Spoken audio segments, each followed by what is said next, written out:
మరణాత ప్రభునందు ప్రియులారా, మన ప్రభువును మన రక్షకుడైన క్రీస్తు యేసు ప్రభువు యొక్క దివ్యనామమున కృపా సమాధానములు మనందరకు తోడయుండును గాక. ఆమెన్. ఈవేళ మన ధ్యానాంశము నాడు, ఈనాడు, మరుసటి నాడు అనగా నిన్న, ఈవేళ, రేపు. ప్రసంగి గ్రంథం 7వ అధ్యాయం 10వ వచనములో జ్ఞాని అయిన సొలొమోను మహారాజు గారు ఈ 3 కాలములను గూర్చిన మన యోచన ఎలాగున్నది అనే సంగతిని తెలియచేస్తూ ఈ వాక్యము లిఖించినట్లు మనము కనుగొనగలుగుచూ ఉన్నాం. ప్రసంగి గ్రంథం 7వ అధ్యాయం 10వ వచనం. ఈ దినముల కంటే మునుపటి దినములు ఏల క్షేమకరములు అని అడగవద్దు. ఈ ప్రశ్న వేయుట జ్ఞానయుక్తమో కాదు. ఈ దినముల కంటే మునుపటి దినములు ఎంత బాగున్నాయి, ఎంత క్షేమంగా ఉన్నాయి, ఎంత ఆనందంగా ఉన్నాయి, రాబోయే దినాలు ఇంకెలాగుండునో అనే ప్రశ్న నీవు అడుగుట జ్ఞానయుక్తము కాదు. ఈ దినము గురించి మనము చింతించకూడదు. పిల్లరా, మీ చింత యావత్తు ఆయన మీద వేయుడెందుకనగా ఆయన మీ విషయమై చింతిస్తూ ఉన్నారని పేతురు గారు సెలవిస్తూ ఉన్నారు.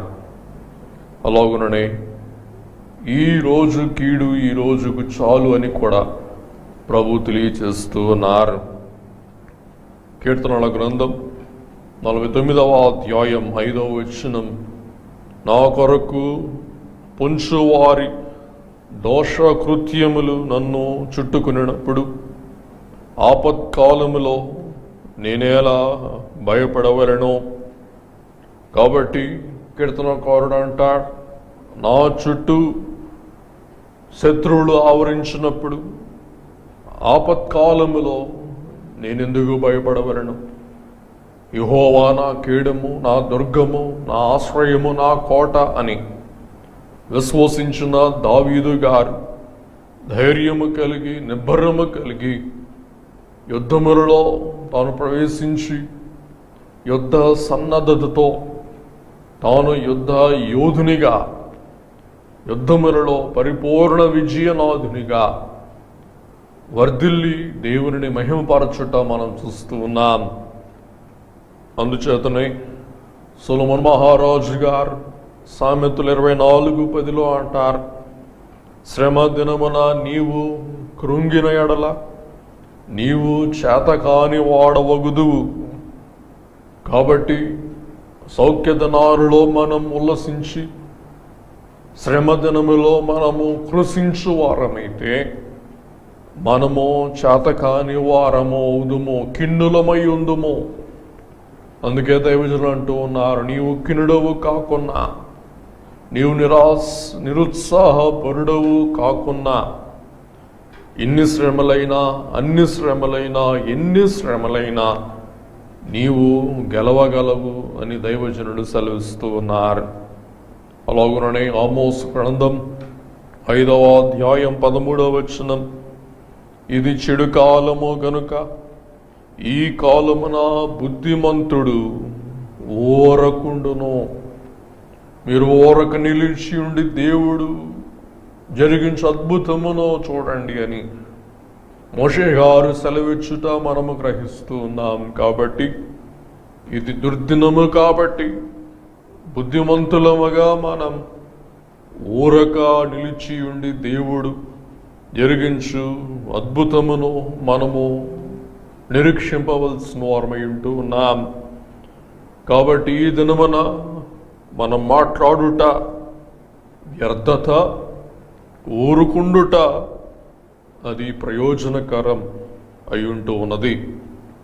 అలాగుననే పిల్లరా, ఈ యొక్క కాలంలో దేవుని యొక్క ఉగ్రత, దేవుని న్యాయము, అలాగుననే విపత్తు సంభవించిన ఈ తరుణములో మనల్ని మనం దేవునికి సమర్పించుకొని నిరీక్షింపవలసిన వారమై ఉంటూ ఉన్నాం.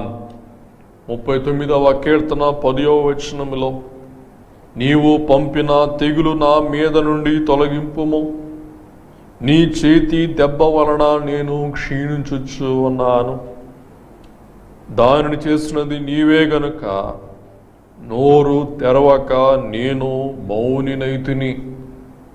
దావీదు గారి యొక్క పాపమును బట్టి దేవుడు శిక్ష రప్పింపగా దేవుని చేతిలో శిక్ష అనుభవిస్తూ ఉన్న దావీదు గారు, దేవా, నా పరలోకపు తండ్రివిగా నీవే నన్ను శిక్షిస్తూ ఉన్నావు కాబట్టి నేను క్షీణించుచు ఉన్నాను.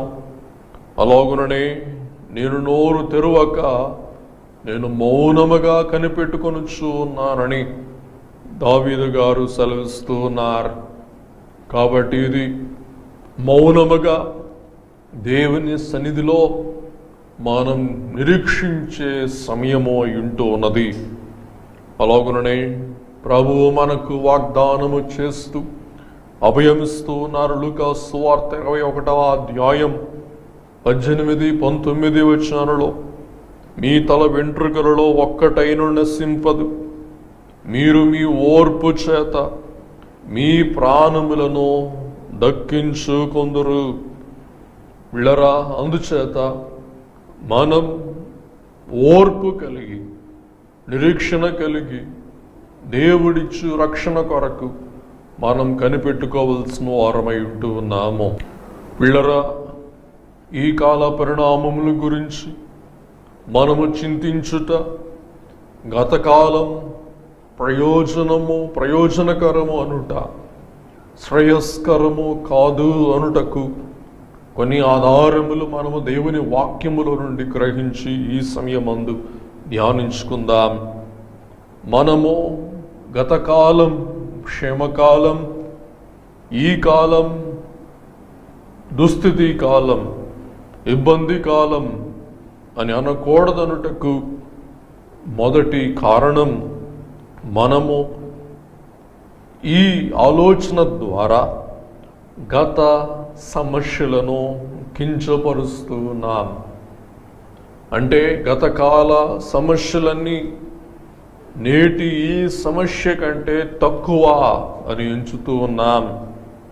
ఇది ఎలాగునా అని మీరు ఆలోచించినట్లయితే ఈ యొక్క సంగతి విశదపరచుటకు మనము న్యాయాధిపతుల గ్రంథములో గిద్యోనును, న్యాయాధిపతి యొక్క ఉద్దేశ్యం, ఆయన మాట, ఆయన నిర్ణయం మనం గ్రహించుకున్న వారమైతే, పిల్లరా, గిద్యోన్ మిద్యానీయులకు భయపడి తాను దాగి ఉన్న సమయమందు దేవుని దూత దిగివచ్చి గిద్యోనుతో మాట్లాడుచు ఉన్న సమయమందు గిద్యోనిలాగు మాట్లాడుతూ ఉన్నారు.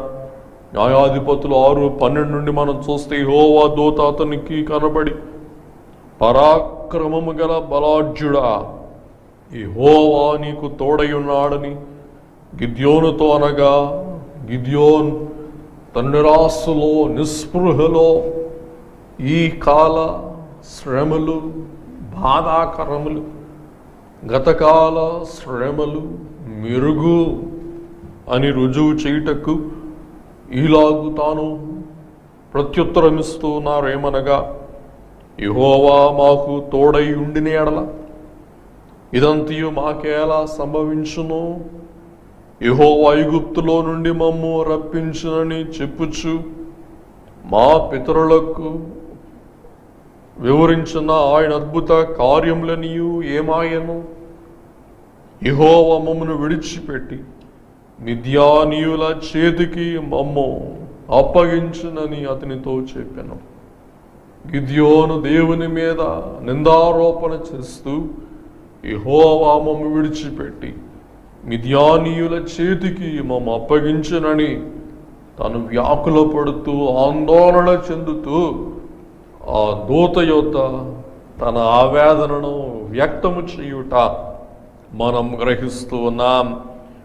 కాబట్టి గత కాలమందు మా పితరులైన శ్రులైన వారి ఎడల కృప చూపిన దేవుడు ఈవేళ మిద్యానీయులు మమ్మను దండిస్తూ బాధిస్తూ మా పొలాలను తలడిల్ల చేస్తూ మా సొమ్మును దోచుకుంటూ మా పంటలను దోచుకుంటూ ఉన్న సమయమందు యెహోవా ఎక్కడా అని గిద్యోను ప్రశ్నిస్తూ ఉన్న సమయమందు దేవుడే గిద్యోను హస్తాలను బలపరచి గిద్యోను ద్వారా దేవుని జనాంగమును దేవుడు రక్షించుకొని గిద్యోను ద్వారా దేవుడు తన జనాంగమునకు శాంతి సమాధానం ప్రసాదించుట మనం గ్రహిస్తూ ఉన్నాం.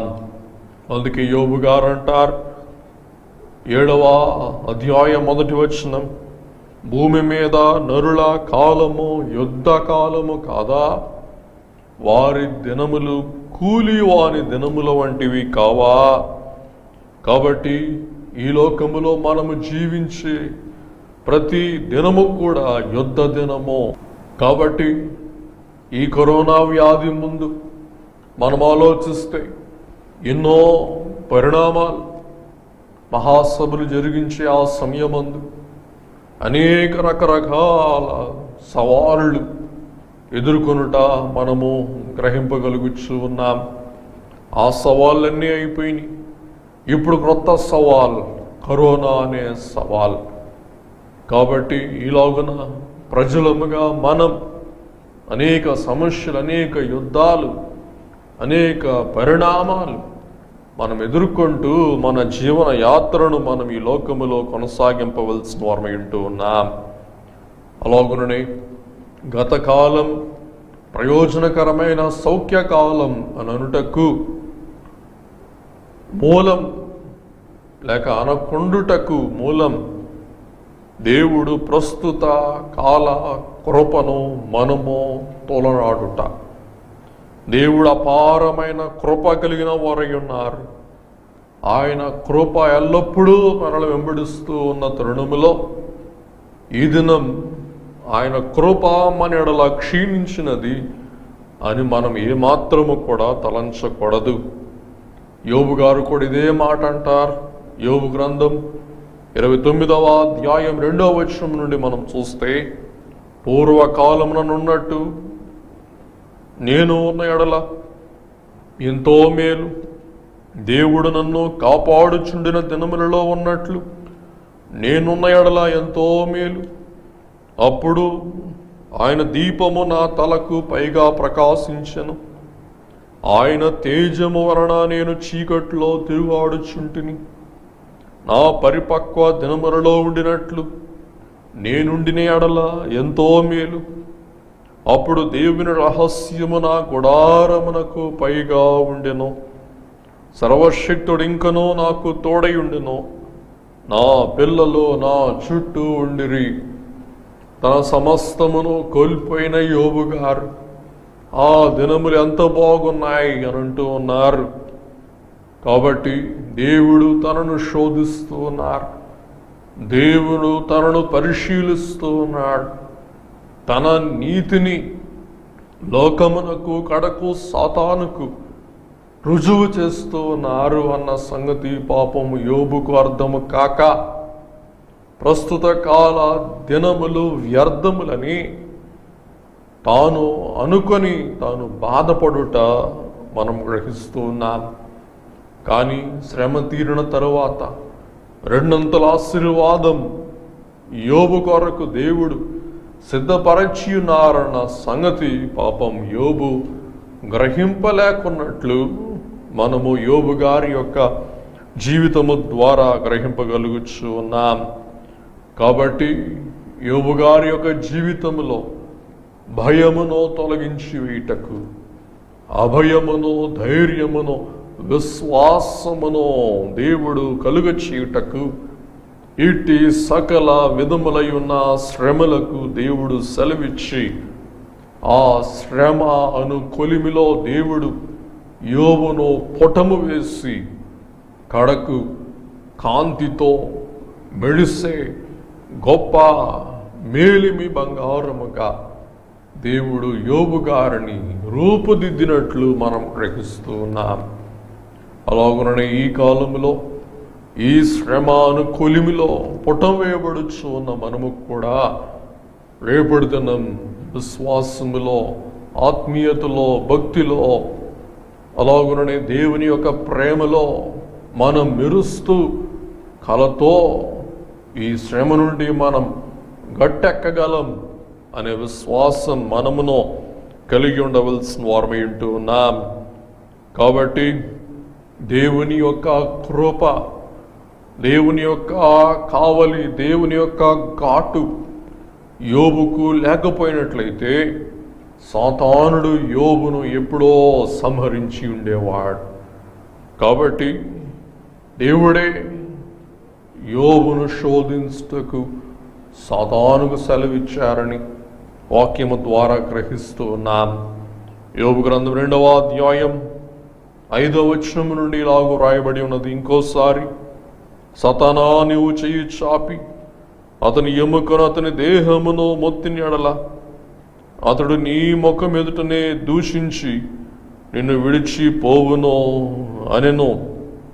అందుకు యెహోవా, అతడు నీ వశముననున్నాడు, అతని ప్రాణము మాత్రము నీవు ముట్టవద్దని సాతానుకు సెలవిచ్చెను. కాబట్టి అపవాది యెహోవా సన్నిధి నుండి బయలు వెళ్ళి అరికాలు మొదలుకు నడినెత్తి వరకు బాధగల కురుపులతో యోబును మొత్తెను. యెహోవా కృపగలవాడు కాబట్టి యోబు సాతాను చేత భయంకరముగా మొత్తబడిన వాడై ఉన్నాడు. ఈ మొత్తబడుటకు సాతానుకు దేవుడే సంధించారు. తర్వాత కనుక మనం చూసినట్లయితే యిర్మీయా ప్రవక్త విలాప వాక్యములలో దేవుని యొక్క కృపను గూర్చి అనుభవించిన ప్రవక్త ఇలాగు సెలవిస్తూ ఉన్నారు. విలాప వాక్యములు 3వ అధ్యాయం 22-23 వచనాలలో, యెహోవా కృపగలవాడు, ఆయన వాత్సల్యత ఎడతెగక నిలుచున్నది గనుక మనం నిర్మూలము కాకున్న వారము. అనుదినము నూతనముగా ఆయనకు వాత్సల్యత పుట్టుచున్నది. దేవా, నీవు ఎంతైనా నమ్మదగిన వాడవు. దేవుడు ప్రతిరోజు మనకు నూతన కృప, నూతన కనికరం, నూతన వాత్సల్యం కురిపింప చేస్తూ మనలను దీవిస్తూ ఉన్నారని గ్రహిస్తూ ఉన్నాం. అందుకే దైవజనులు అన్నారు, నీ పాపముల కంటే నీ తండ్రి దయ గొప్ప. పిల్లరా, మన యొక్క వేదనల కంటే దేవుని ఆదరణ గొప్ప. మన అక్కరల కంటే దేవుని ఐశ్వర్యము గొప్ప. మన ప్రశ్నల కంటే దేవుని యొక్క జవాబులు గొప్ప. పిల్లరా, ఇటువంటి గొప్ప దేవుని కలిగి ఉన్న మనం, ఆయన కృప నిత్యం మనం వెంబడిస్తూ ఉన్నది అని విశ్వాసము కలిగి ఉండి, పిల్లరా, దేవుని కృపను మనం ఈ విపత్తు దినములయందు లోకువా కట్టకూడదు అని గ్రహింపవలసిన వారమై ఉన్నాం. మరి ఒక అంశం మనం చూసినట్లయితే, ఈ దినం చెడ్డ దినం, ఈ దినం వ్యర్థ దినం అని అనే మనము చేసే మరి యొక్క తప్పిదమేమనగా, భవిష్యత్తు దీవెనలను మనము ముసుగు వేస్తూ ఉన్నాం. అలాగనే భవిష్యత్తు దీవెనలు మనకు మసగైపోతూ ఉన్నాయి.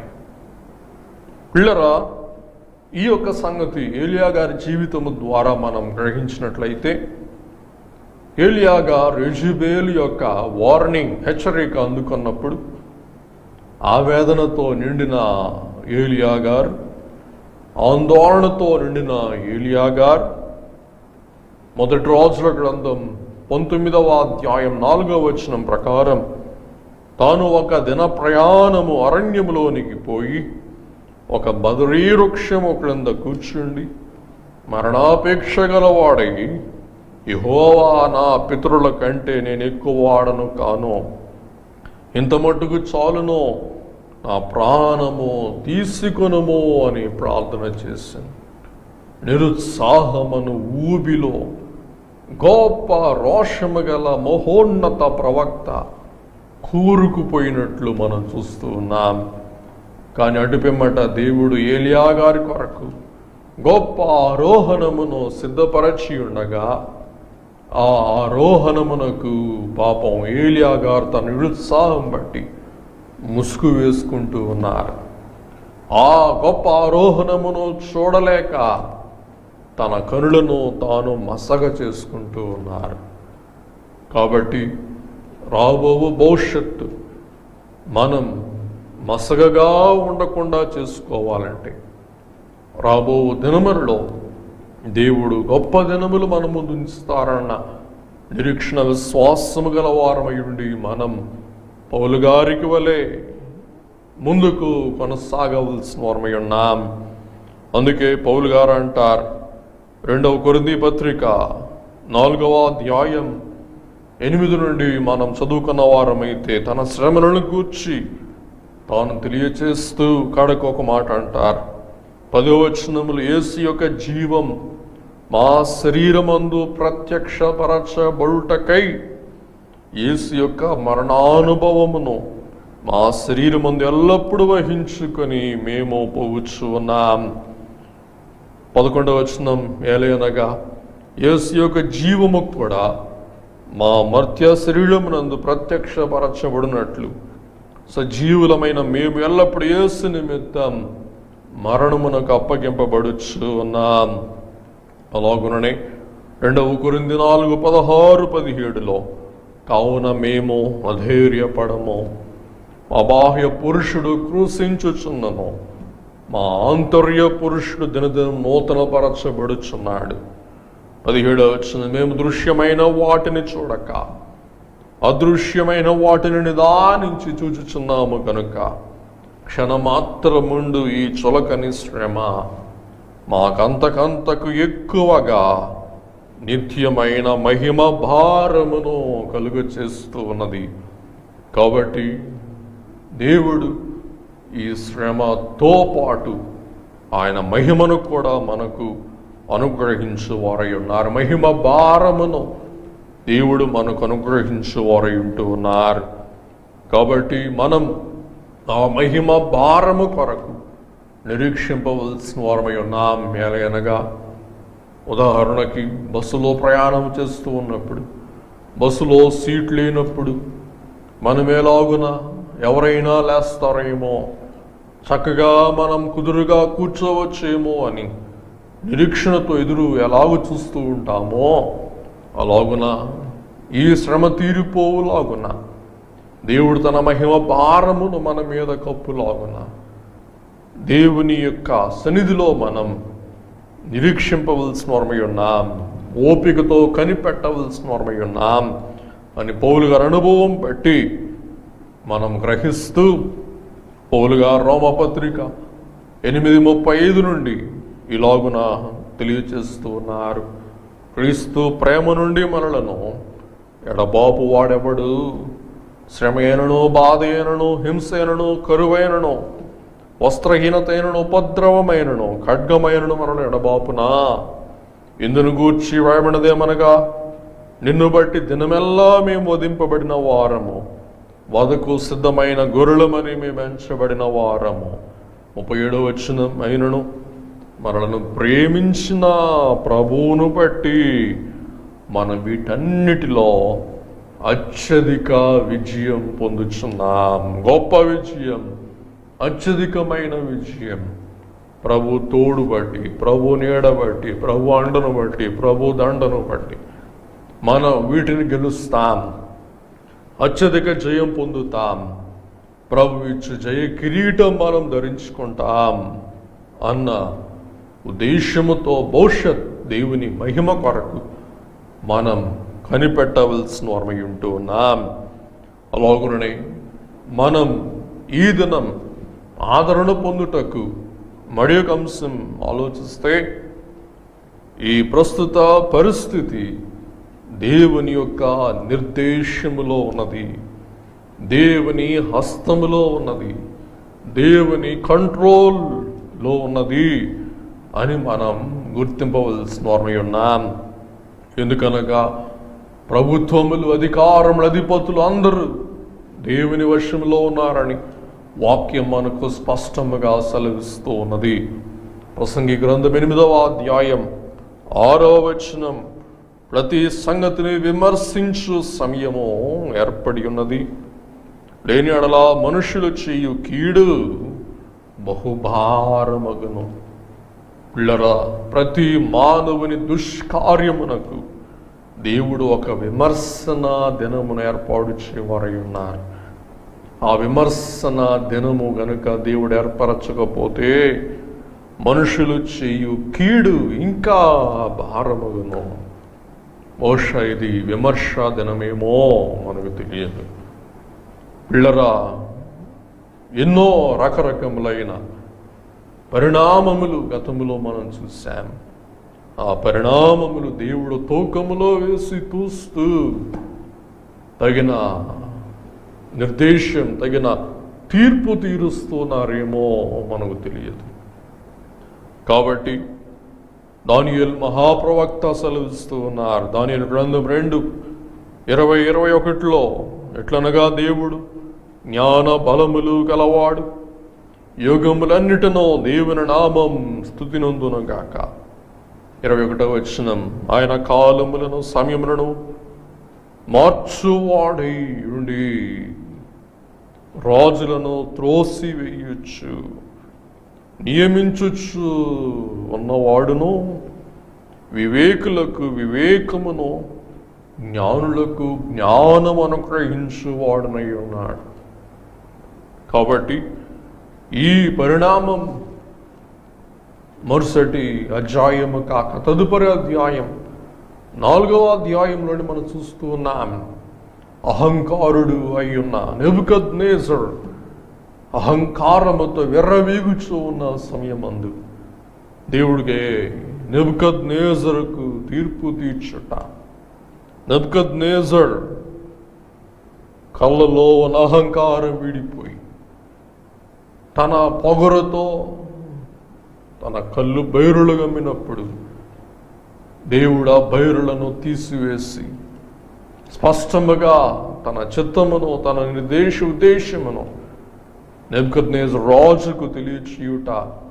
దానియేలు గ్రంథం 4వ అధ్యాయం 30-31 వచనములలో మనం గ్రహించినట్లయితే, రాజు బబులోనుని మహావిశాల పట్టణం నా బలాధికారమును, నా ప్రభావ ఘనతను కనుబరుష్టకై నా రాజధాని నగరముగా నేను కట్టించినది కాదా అని తనలో తాను విర్రవీగుచ్చు అనుకొనెను.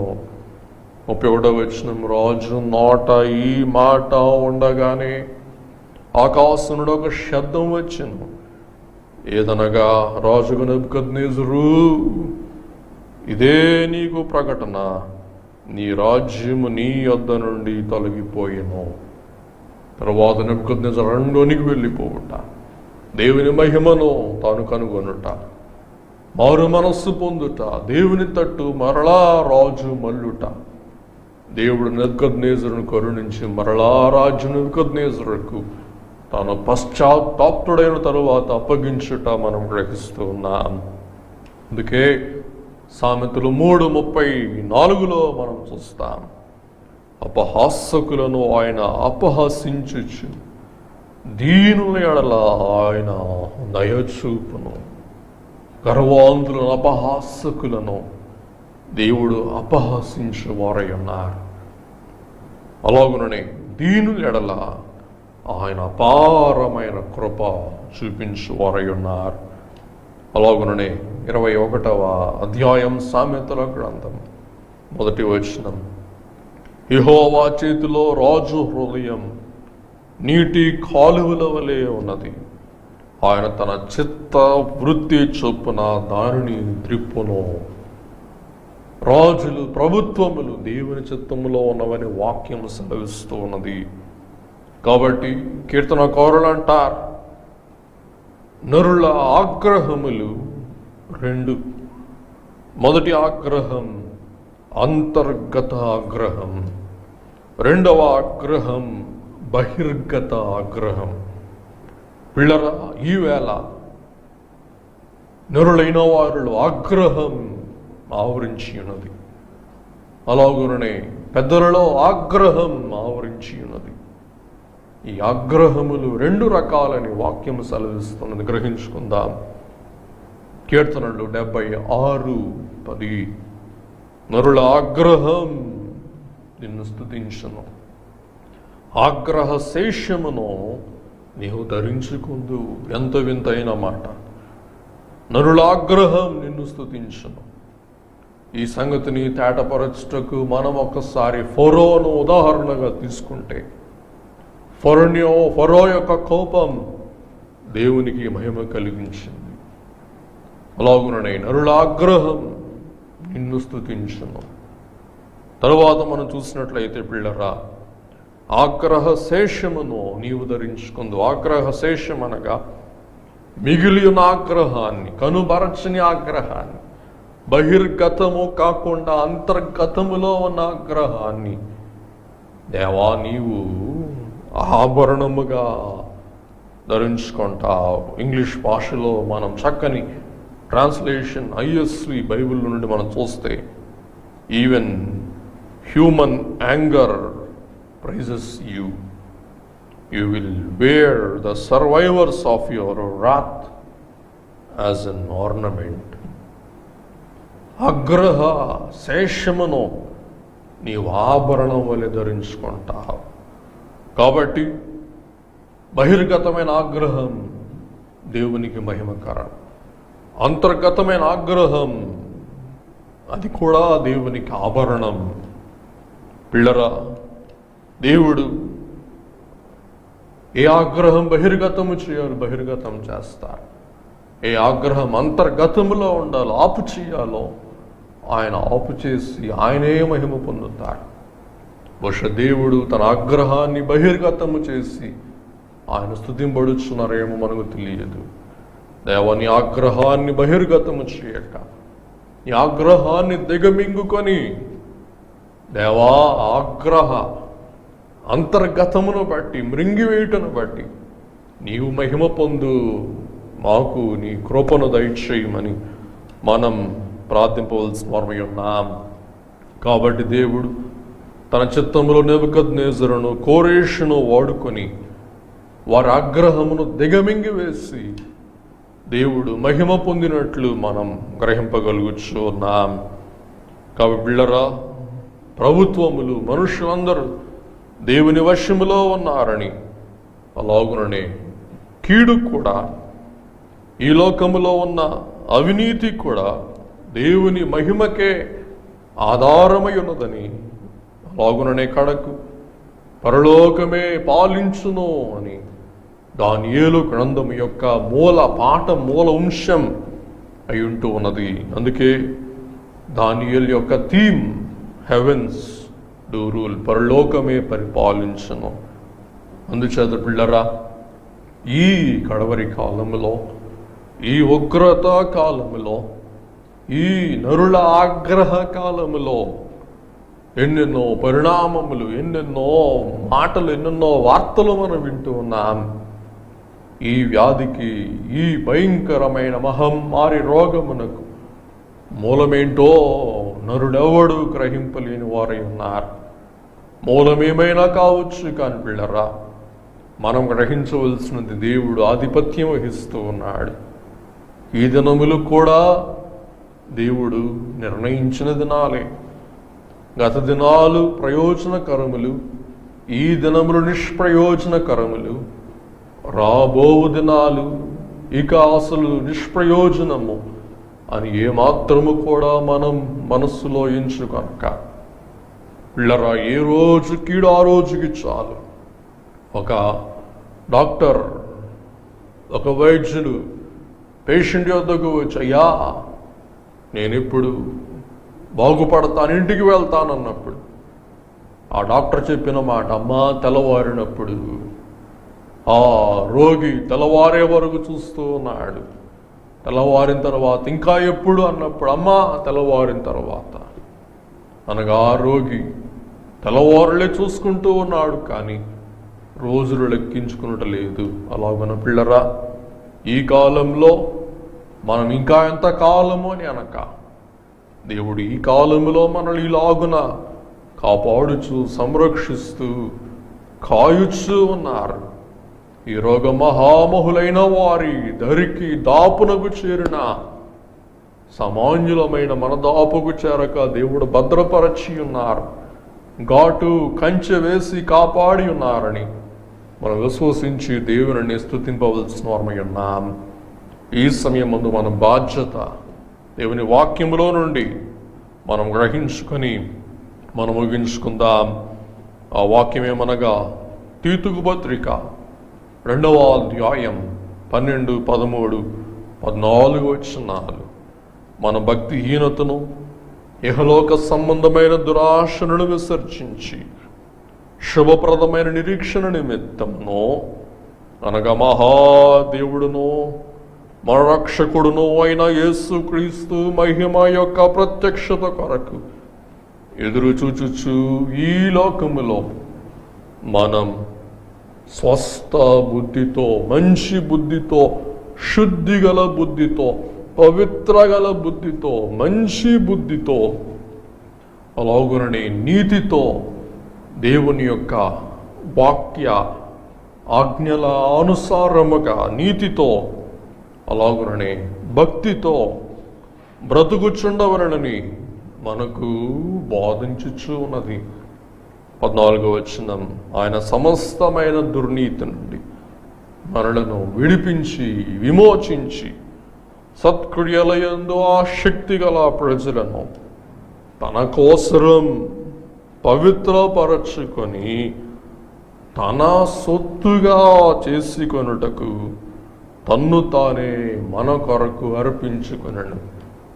కాబట్టి పిల్లరా, స్వస్థ బుద్ధి కలిగి, నీతి కలిగి, భక్తి కలిగి మనం బ్రతుకుచు దేవుడు అనుగ్రహించు ఆ మహిమను సొత్తుగా అందుకొనుటకు సిద్ధపడవలసిన వారమై ఉంటూ ఉన్నాం. అట్టి అనుభవం, అట్టి అంతస్తు, అట్టి శుభప్రదమైన ఉత్సాహం, నిరీక్షణ మనం ఈ ఆపత్కాలములో కలిగి ఉండి దేవుడు అనుగ్రహించి విడుదల కొరకు, విమోచన కొరకు ఎలాగున 400 సంవత్సరం ఇస్రాయేలీయుల వారు కనిపెట్టుకున్నారు.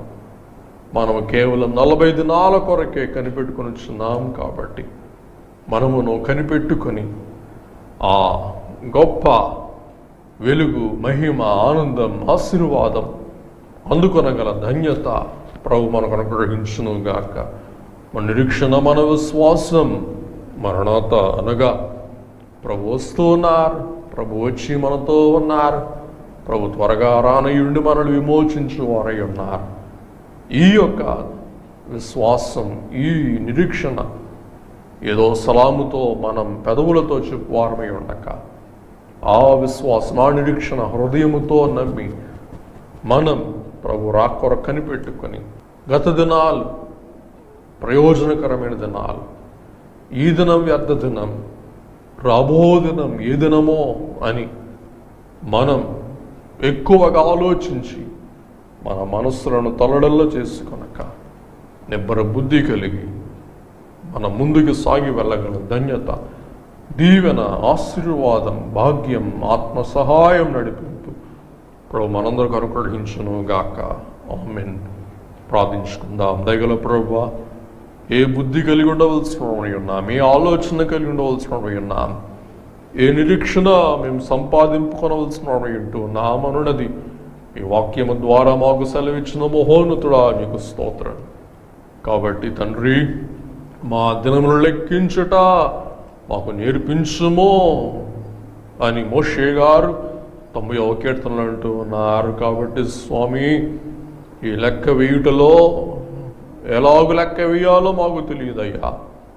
ఆ లెక్క వేయుట మీరే మాకు నేర్పించి మేము చక్కని లెక్కలు వేసుకుని చక్కని వారముగా మేము ఈ యొక్క భయంకర లోకములో మసలుచు తండ్రి నిరీక్షణతో మంచి దినములు మా ముందున్నవి అనే శుభప్రదమైన నిరీక్షణతో విశ్వాసముతో ఎదురు చూస్తూ దేవా గొప్ప దినమును మేము చూచి ఆనందించి అనుభవించి నిన్ను మేము కీర్తింపగల భాగ్యం మా అందరకు దయచేయమని దినములు సంవత్సరములు తన వశములో ఉంచుకున్న యేసునామమున వేడుకొనుచున్నాం పరమ తండ్రి, ఆమేన్.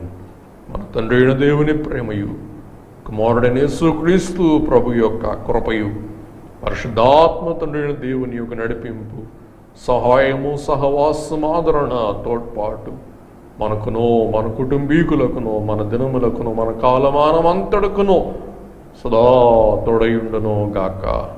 ఆమేన్. మరణాత.